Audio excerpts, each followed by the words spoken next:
to Recollections May Vary, a royal recap. I'm Kinsey Schofield, here with my dear friend, Kevin O'Sullivan. You watch us together on the Political Asylum with Kevin O'Sullivan. So double the trouble, double the fun. Kev, we've got a lot to talk about this week. You called it pretty early on, this professional divorce, and it kind of seems like Harry and Meghan have acknowledged it in a statement they released, talking about the prince taking center stage in Vancouver. What is your, instinct here? Are Harry and Meghan, is this a successful pursuit that you're saying professionally? What I find strange, Kinsey, and you and I have talked about this, is how much at least Harry seems to be relishing and enjoying going places without his wife. Now, look at the contrast. There is Harry over the weekend up in Vancouver promoting Invictus Games. Good for him.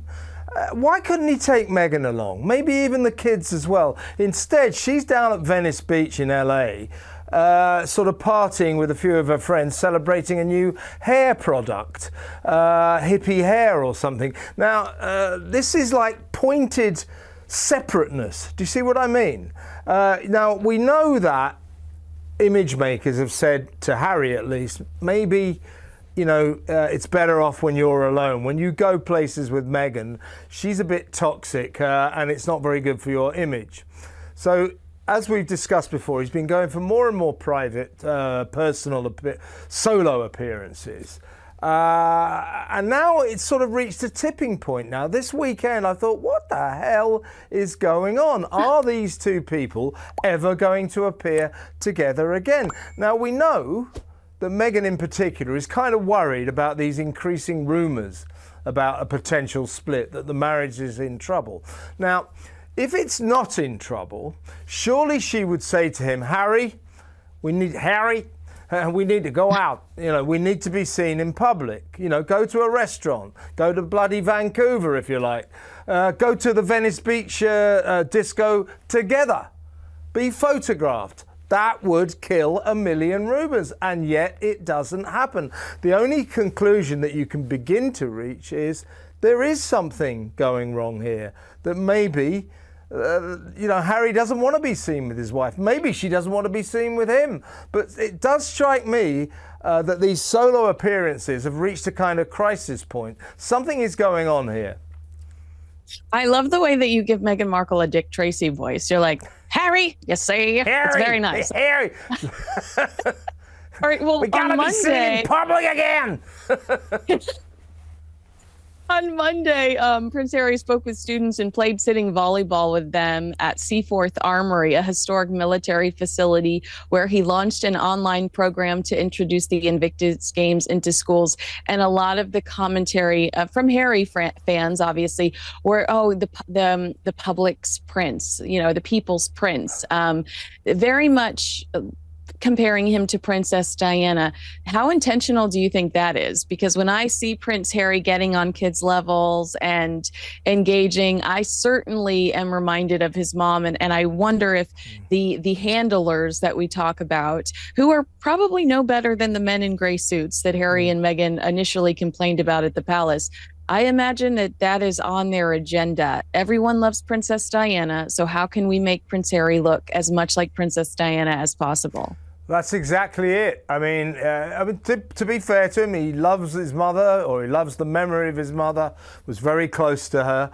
But image-wise, he loves to be associated with her because her golden stardust rubs off on anyone who can cash in on the Diana legend, including her youngest son. That said, so yes, there's no doubt about that. Whenever he can use his mother's name to improve his own image, Harry does it. He does it like mad. However, I don't want to sound unkind, but his obsession with his mother at the age of 40, I find increasingly strange. Of course we still sympathise with him. The little boy who lost his beloved mother, the little boy who had to walk behind the coffin with William. Everybody regrets that, particularly the royal family. Of course we feel sympathy for him, but Harry, really, get over it. You're 40 years old. You know, this is I 30 years ago. So I find his obsession with his mother slightly creepy. I'm going to be honest here. But that said, I don't want to decry his love for his mother or the memory of his mother. We all have a lovely memory of his mother. But Harry, away from his personal relationship with her, uses his mother's image professionally like mad. Yeah, I think we should be like a little gentle when it comes to her passing. And I think I would have completely disagreed with you 2 years ago or 3 years ago. But writing in spare about keeping a piece of her hair next to the bed while they were conceiving their children, or, writing in spare about him feeling her presence in the room while putting Elizabeth Arden cream, where. I mean, that is where he lost me when it comes to the memory of Princess Diana. That is, and you even saw Jimmy Kimmel destroy him over here in the United States after Spare came out. He wrote an entire fake children's book around that one part of the book about putting Elizabeth Arden cream, where. So I do sit back sometimes and wonder if he regrets some of these admissions. Like, why go there? None of us were looking for that. None of us were seeking that type of information. Yeah. But if you were in that rather strange situation, you've got frostbite on your manhood and you're putting some cream on it. Can't believe this conversation. You've just reminded me, by the way, of that memory. I tried to expunge it from my mind, but it's coming back to me in waves of horror. But if, you were in the bathroom, you're some guy, you've got frostbite in your manhood, and you're putting some cream on it. Now, if that was me, I can't imagine me being in that situation, but if I was, let me tell you, the last person I would be thinking of, the last person I would be evoking in my mind would be my mother. That is flat out, seriously 100 tons weird. It really is. I really quickly, I did want to say, the Sun noted that the appearances back to back, these Harry and Meghan appearances, would only fuel rumors that Meghan and Harry were drifting apart. But then a source told Hello Magazine together they have exciting projects in the pipeline, all driving forward their shared mission for positive global impact. How does polo have anything to do with a positive global impact, Kevin? I mean, that just felt like some serious spin doctoring to me. I love the way that they describe their lives as a serious mission, impacting global connectivity and all this kind of stuff. I mean, they're just hanging out in Santa Barbara, taking the dog for a walk, going down the beach. She's going to a disco in Venice. He's up in Vancouver.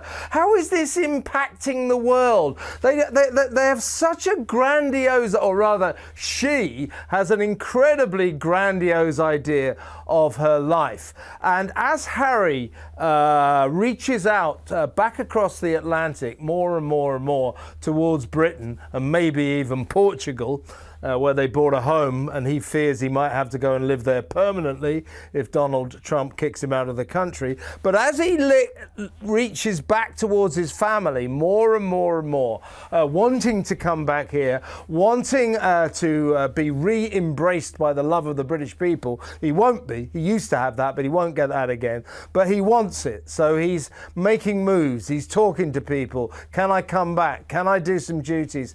Now, I don't think that would ever happen. I think William would say no. I think Charles would be very cautious about it. However, the real spanner in the works now is that apparently Meghan has said, you go back to Britain, you do some kind of peace deal with your family, I'm in it. I am part of the deal. Now, as far as the British royal family are concerned, if Harry, rapprochement with Harry, involves Meghan, that's a deal breaker. It won't happen. I don't think they ever want to see her in the same postcode as them. They really don't.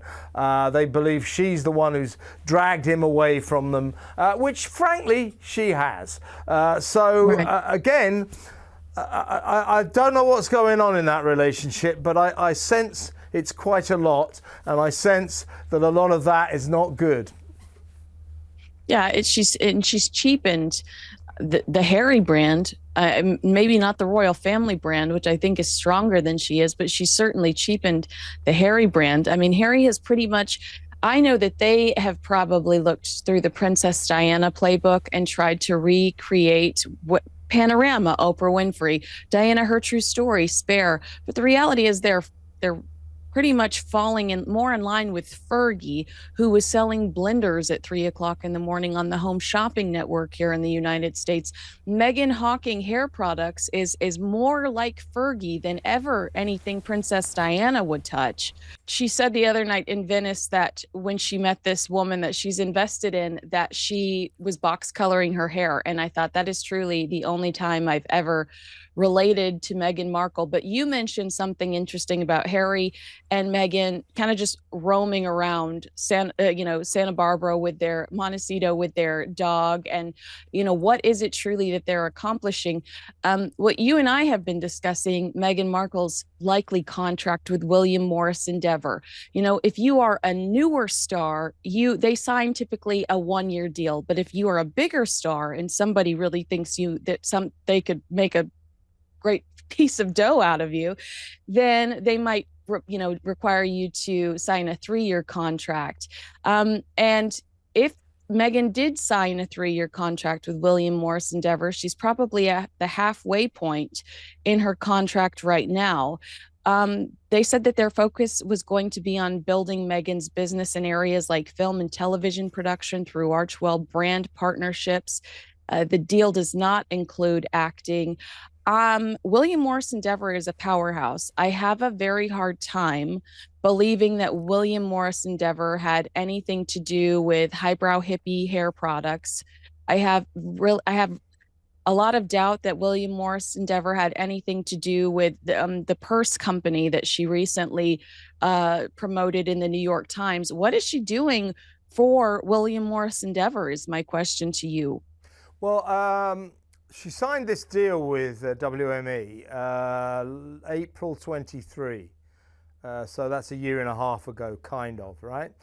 Now, I remember when she signed this, it was big licks in the papers over here that she was very excited about this because they would help her become, the queen of the world's influencers, and that she would be able to post one message on social media and command a fee of $1 million per influencer message. And this was like, she's going to be so rich, so successful. Well, we're still waiting for the very first influencer post 1.5 years later. So that clearly didn't happen. Now, I happened to look up before we convened today, Kinsey. I went to William Morris Endeavor's website. Not a very scientific test. I might have got it wrong, but I looked up all their top clients. List of about 20. Some big names on there. No mention of Meghan Markle. She's not on there. So I wonder what is happening with that deal. And in terms of helping her with television production and television projects, film projects, well, we know where that's been going for her, don't we? Netflix almost certainly on its last legs, that deal. She's bought the rights to Meet Me at the Lake, a film project. She bought that for $3 million. Nothing seems to be happening. Her Spotify podcast deal, that was axed. So exactly, if William Morris were going to help her, in the exciting and dynamic field of television and film production, it hasn't worked because she's not doing anything. So once again, that's my question is, Harry went up to promote the Invictus Games, that's good, but what are they doing? Apart from sort of saying, oh yeah, we're going to help children, we're going to help them, save them from online harm, which is all very nebulous. It's just a video announcement now and again. I mean, good for them. It's a decent cause, but how much are they really doing? And in terms of lucrative work that brings money in, as far as I can work out, both of them are doing nothing. Yeah, because William Morris Endeavor only gets paid if they help negotiate a deal or if they bring something to the table. And so my question to you would be, is Meghan such a big public figure that William Morris Endeavor would tolerate the drama and the expense, because it costs them to make phone calls, and then for Meghan Markle to say, no, I'm not interested. It costs them to negotiate things, and then for Meghan Markle to change her mind. So is she such a big personality that they would tolerate the drama and the expense? Or do you think they might cut ties with her in a year and a half, or prematurely if she's just too difficult to work with? Well, you know, William Morris is one of the biggest agencies in the world, you know, a real kind of legendary business in Hollywood. Now, you know how these agencies work. I mean, they're very, very acutely aware of their client's image, you know, of the kind of press they're getting. You know, this is how they make money, by cashing in on successful actors, successful stars and directors, and making sure that they get good publicity all the time. Now, good publicity all the time, Meghan Markle? I don't think so. I mean, most of the publicity she gets is bad, very bad.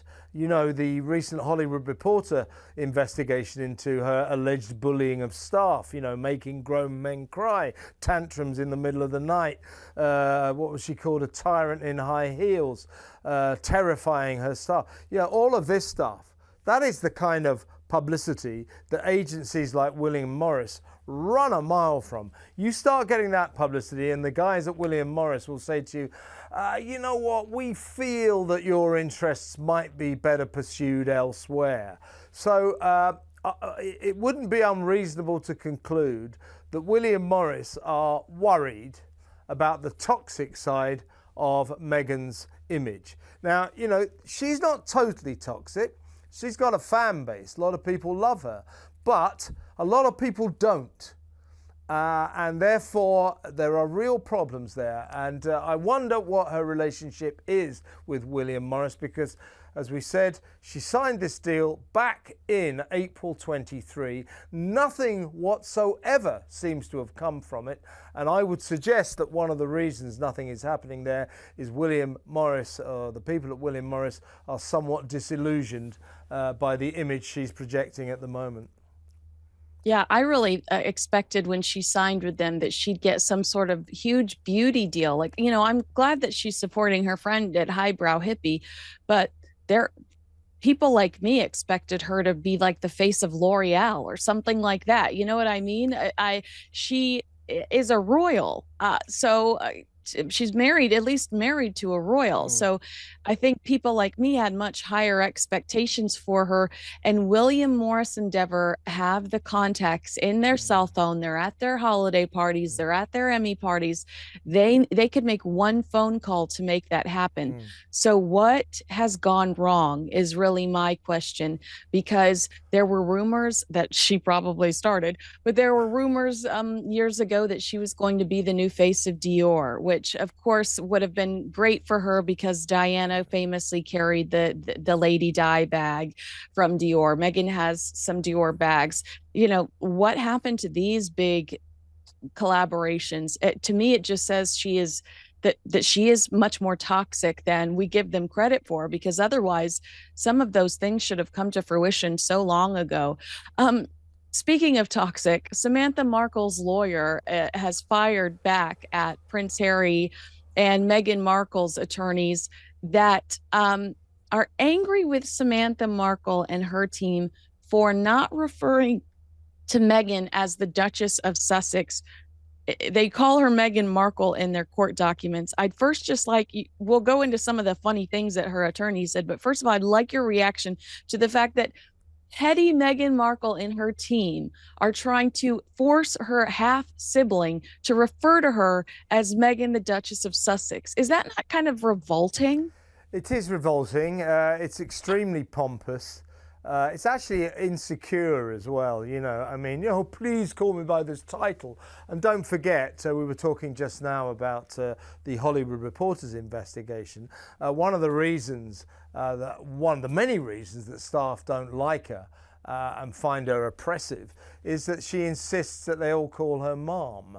I mean, I don't want to be snobbish, but I'm going to be snobbish. Honey, you're a 2-bit cable actress. You ain't mom. You ain't mom. And if I ever meet her, she's not the Duchess of Sussex either. I don't give a damn about those titles either. But this is the world that Harry lives in.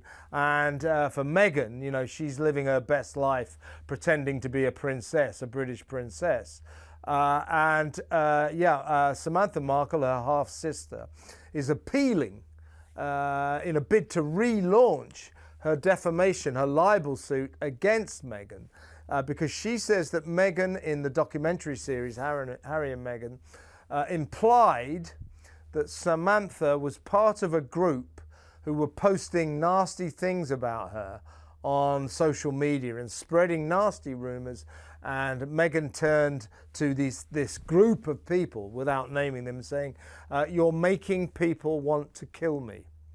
And Samantha says, well, that refers to me. She's saying that I'm part of that group, and I am not part of that group. I was never part of that group, and therefore I'm suing you because that is liable to say that I would do something like that. Now, that was thrown out of court. That court case was dismissed. She's now appealing. And I mean, it's looking not too bad for Samantha. So among the many things that Meghan doesn't need in the near future is a court appearance, and it looks like she might have one on her hands. What I love Samantha's lawyer saying, because the other thing they referred to Harry as the Prince of Wales. And so, we're not the Prince of Wales, I'm Prince Harry, I'm the Duke of Sussex, you must get my title right. So the lawyer said... No, they were mad that they referred to Harry as the Prince of Wales. That's what I meant, so they called him the Prince Markle of Wales. They want, if they're saying that if they're going to refer to Prince Harry as the Prince of Wales, then they have to refer to Meghan as the Duchess of Sussex. And it's like, no, I grew up with you. I changed your diapers. Yeah. I took baths with you. Yeah. No, I'm not going to call you the Duchess of Sussex. Yeah. And Harry is not the Prince of Wales, so there's your problem. But anyway, the lawyer says, I don't care what his title is. We're from America. He could be the Duke of Earl for all I care. And we are now calling him the Prince of Wales, as in W-A-I-L-S. And he makes a great point. Right. He makes a great point about Harry. The entitlement of this guy, the presumption of this guy. He sits on this panel. I think they're called the Aspen panel or something, with some other highfalutin people who decide what should and should not be posted on social media. So they look at various posts and say that one should be banned. No, you can't say that. And as Samantha Markle's lawyer said, he's a guest in our country, and he's telling us what we can and cannot say. He's telling Americans what they can and cannot post on social media. And frankly, how bloody dare he? This guy, I mean, he's not very clever. We know that. He's, as we say, as you Americans would say, he's dumb. In Britain, we call him Prince Thick. He's thick. And he just doesn't understand. He's got no sense of register.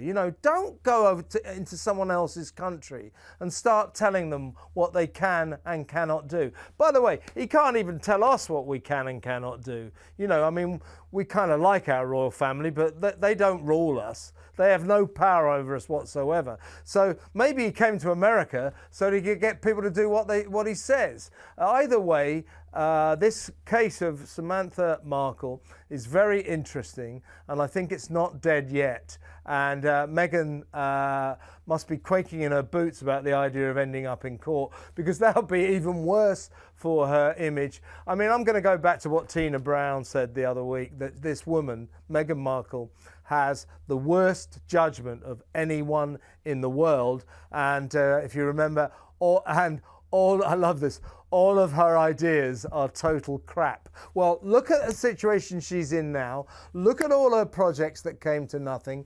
Look at American Riviera Orchard.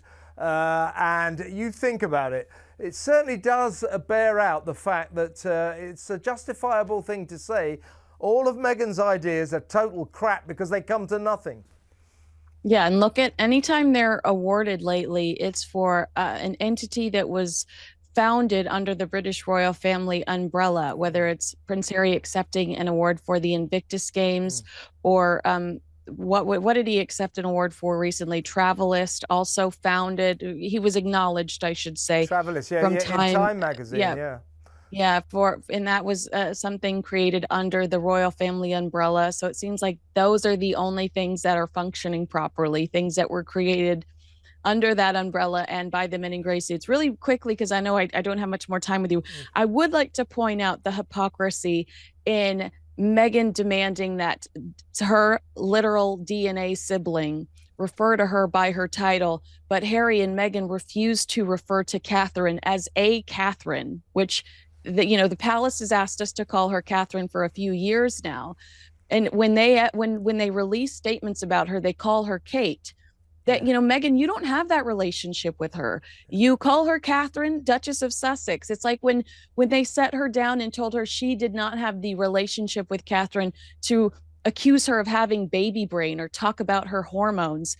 Meghan is so, the hypocrisy continues to astound. Yeah. You can't demand that your literal DNA sibling call you by your title, but refuse to call Catherine by her title, a title she's earned, that she's worked so hard for. She's been in the family for years and she's suffered plenty.